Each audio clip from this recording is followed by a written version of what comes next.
Now, if we go to the next slide, you'll see here that the government is actually running a deficit of more than 5%.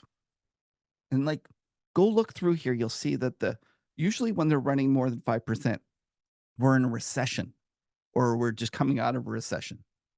We haven't been in a recession for 4 years, and yet we're still running a deficit of 5%. And what's really amazing about this is that we're running a deficit of 5% while unemployment is 3.5%. If we go to the next slide, we can see here, I plotted the percent of deficits of GDP versus the unemployment rate. And you'll see that the blue lines are the pre-COVID periods.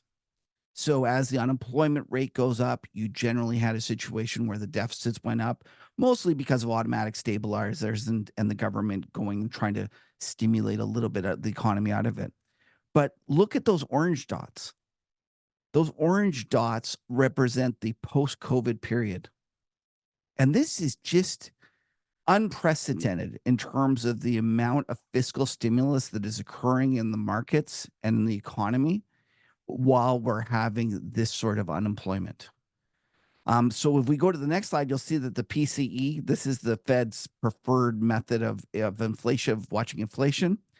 The line there represents their target. And you'll see on the whole, for the past 20 years before COVID, they were hitting it almost, pretty close. They were, they were under in the post-GFC. They were slightly over in the pre-GFC, but they were around 2%. But now all of a sudden we had, 5-6%. And, this is different than CPI because it's the core. My point about this is that period where all of a sudden it blew out and went higher, everyone's expecting it to go back to the pre-COVID period. And I think that's a mistake. And the reason I think it's a mistake is because even though our economy is doing well, we keep doing fiscal stimulus. We have a situation where both presidential candidates are just kind of competing in terms of how much they want to spend. One of the candidates for the Republicans, the presidential, like the one that was competing, Nikki Haley, she went out there and tried to talk about being, austere and figuring out how to balance budgets, and that got her nowhere. So, why is that? I think it has to do with the fact that we've kind of realized that we've unleashed this genie out of the bottle, and politicians realize they can spend and they can realize that they can buy votes. And whether you like it or not doesn't really matter. You can sit around and you can complain. You can say how terrible it is. You can get all morally indignant about it. Or you can just figure out what's happening and then change your portfolio based upon that. And so to me, I think that this has been, like, as I say, the toothpaste is out of the bottle. We're not going back to governments that are going to try to balance their budgets. And because of that, I think that we're going to continually overshoot on the inflation basis, and we're going to be a lot higher. If you told me tomorrow that Nikki Haley was going to get back in power and was going to go out and was going to balance the budget and tax more and spend less, then I would be the first guy to say you should go out and buy bonds.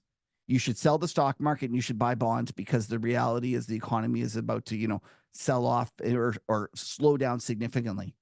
But I don't think that's going to happen. I think that we're going to have more and more spending, and there is absolutely no signs that this is going to change. And if so, we're going through a period where we're going to have inflation that surprises to the upside. The next slide here, David, you put this in. Did you want to chat about this?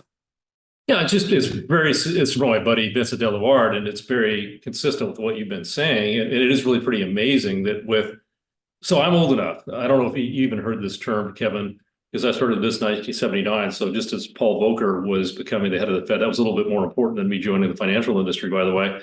But I can remember when bonds were called certificates of confiscation.